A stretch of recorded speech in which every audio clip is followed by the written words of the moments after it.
연초에 하이닉스가 그래도 상당히 강세를 보여줬습니다. 생각보다 오히려 강세를 보였다라고도 할 수 있는데 결국에는 이제 CS를 통해서 젠순왕과 최태원이 만나서 결국에는 고대역폭 메모리 있죠. 하이닉스의 고대역폭 메모리 개발 속도가 엔비디아의 요구보다 오히려 빨라지고 있다, 이런 얘기가 좀 있었지 않습니까? 그래서 지금 삼성전자는 아직까지 엔비디아에 납품하지를 못하고 있고 요구에 충족을 못하고 있는데, 하이닉스는 젠슨왕이 얘기한 바에 의하면 엔비디아의 요구사항보다도 더 빨리 기술 진척 속도가 있구나, 이렇게 보시면 되겠죠. 작년에 HBM 12단을 작년 봄쯤에 이제 개발을 해서 진행을 하고 있고, 올해는 이제 16단까지 갈 가능성이 좀 있지 않습니까? 그런 부분에서 본다면 하이닉스의 주도력은 당분간 좀 이어질 가능성이 높지 않겠느냐, 이렇게 보이고, 특히 이제 MS가 100억이 넘는 100조가 넘는 투자를 올해도 이어가겠다, 이렇게 하면서 또 아직까지는 공급 과잉은 아니다, 이렇게 이제 보는 것이죠. 더군 이제 올해부터는 이제 경쟁이 격화될 거라 했는데 그렇지 않다. 최태원 회장 얘기로는 올해까지 이 주문량을 다 통제 가능하게끔 다 이제 맞춰져 있다, 이런 얘기를 했지 않습니까? 그래서 올해까지 그래도 뭐 디램 시세가 좀 안 좋고 해가지고 좀 거기에서 부진한 부분, 디램 낸드의 부진을 하이닉스는 HBM으로 충분히 카바링을 칠 수가 있겠구나, 이렇게 이제 간 것이죠. 거기다가 이제 삼성전자가 실적이 꽤나 안 좋게 나오지 않았습니까? 어닝 쇼크 수준이 나왔습니다만은, 물론 부실을 좀 정리한 그런 부분도 있었어요. 그러나 어쨌든 간에 실적이 어닝 쇼크 수준이 나왔어요. 그런데 하이닉스 같은 경우는 실적이 나와봐야 알겠습니다만은, 그래도 HBM 호조에 따라서 또 환율 효과에 따라서 그래도 선방은 좀 했을 것이다, 예상치는 충족할 것이다, 이런 얘기가 지금 나오고 있지 않습니까? 그리고 이제 하이닉스하고 지금 삼성전자하고 영업이익이 분기 영업이익이 역전되는 그런 역시 이제 작년 3분기에 반도체 부문 쪽만 놓고 봤을 때는 이제 역전이 됐었는데, 이제 삼성전자 전체 반도체 말고도 뭐 가전 부분이든 스마트폰 부분이든 이런 걸 다 합친 거하고 해서도 6조 5천억밖에 안 나왔는데, 얘는 지금 현재 아직까지 8조 정도 나올 것이라는데 컨센서스가 형성이 되어 있기 때문에 삼성전자 대비 하이닉스의 위용은 당분간 좀 이어지지 않겠느냐, 이렇게 보시면 되겠습니다.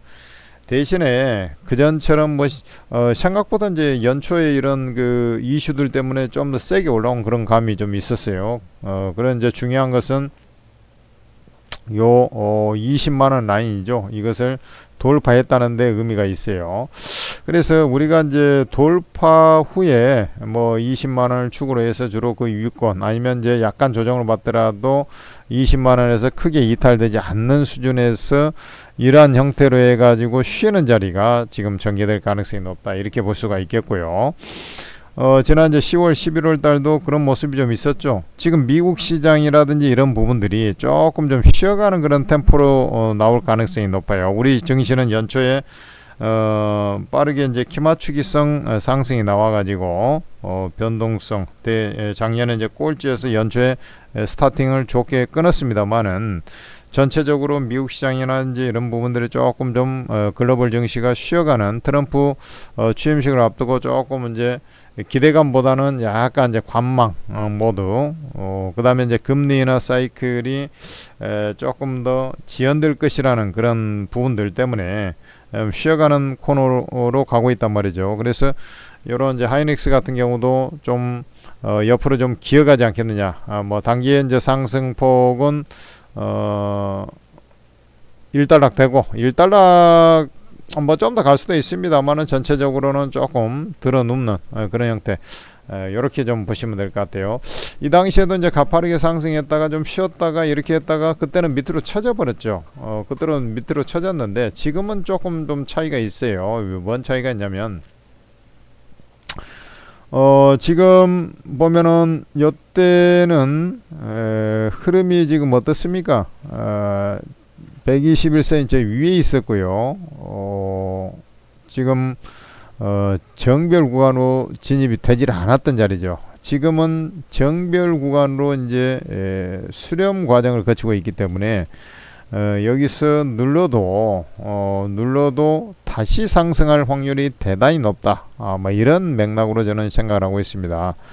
그래 이제 주가가 요 자리 제가 22만원 요 갭자리 몇 구로 올라옵니다 라고 해놨는데 22만원까지는 조금 안 갔어요. 21만 뭐 21만 뭐 2, 3천원 정도 갔나요? 요 고가 갔다가 이제 좀 주춤했습니다만은 그럼에도 갭을 좀 덜 메꿨습니다만은 에너지 응집을 했다가 다시 상승을 좀 시도하는 그런 패턴이 나오지 않겠느냐 이렇게 보입니다.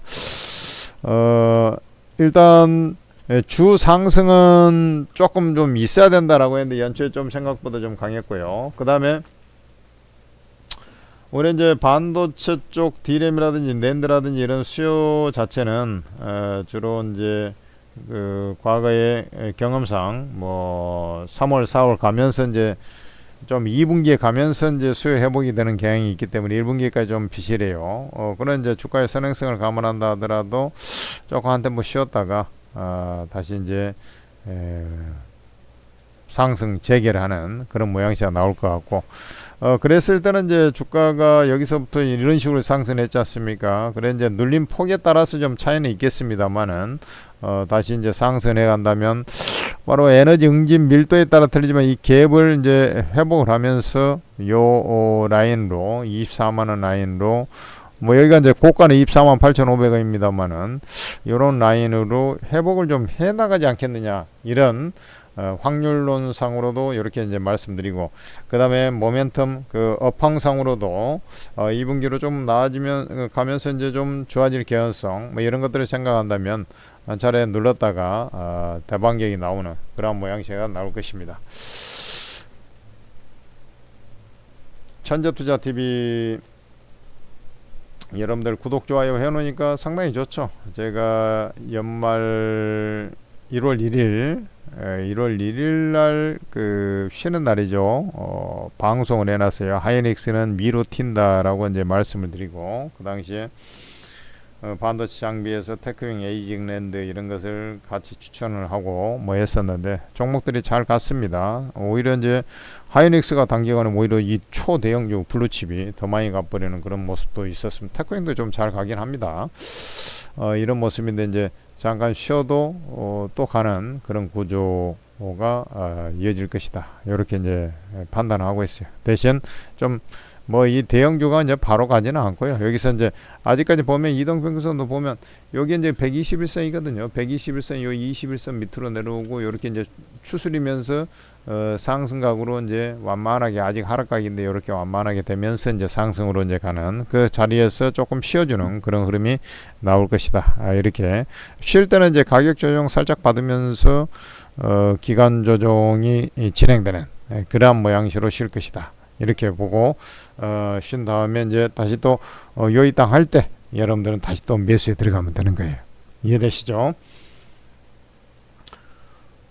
오르고라고 여러분들께서 그 개인 투자들이 이제 지금 투자 정보의 홍수 속에서 진행이 됩니다만은 뭐 유튜브 여러분들 뭐 켜보면은 그냥 바로 우리 천재투자TV도 있겠습니다만은 예를 들어서 SK 하이닉스 검색을 해보면은 뭐 이것저것 녹음을 해놓은 사람이 많지 않습니까?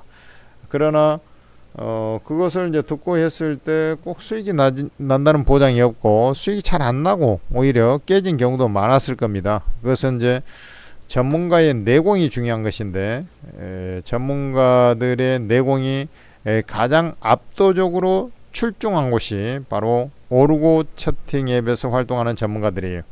여기는 이제 제야 최고수라고 명명되는 전문가들 20여 명이 무료로 리딩하는 곳입니다. 그러니까 여러분들께서는 오르고라고 플레이스토어에서 다운로드 받아서 입장을 하시면 로그인 해야죠. 간단하게 무료회원 가입해서 로그인해서 공개 채팅방에 보시면 전부 다 공짜로 다 입장이 돼요. 그 중에서는 또 천재투자 종목 추천방 최소 30% 이상 오를 종목만 추천하고 있고, 그 다음에 심지어 코인도 있습니다. 각 무료방들 지금 일부만 캡처해서 그런데 요 스크롤 쭉 내리면은 24명 전문가들 무료방에 전부 다 제한 없이 여러분들이 다 입장이 됩니다. 공짜로 입장이 돼요. 입장하셔서 투자에 도움을 많이 받으시기 바랍니다.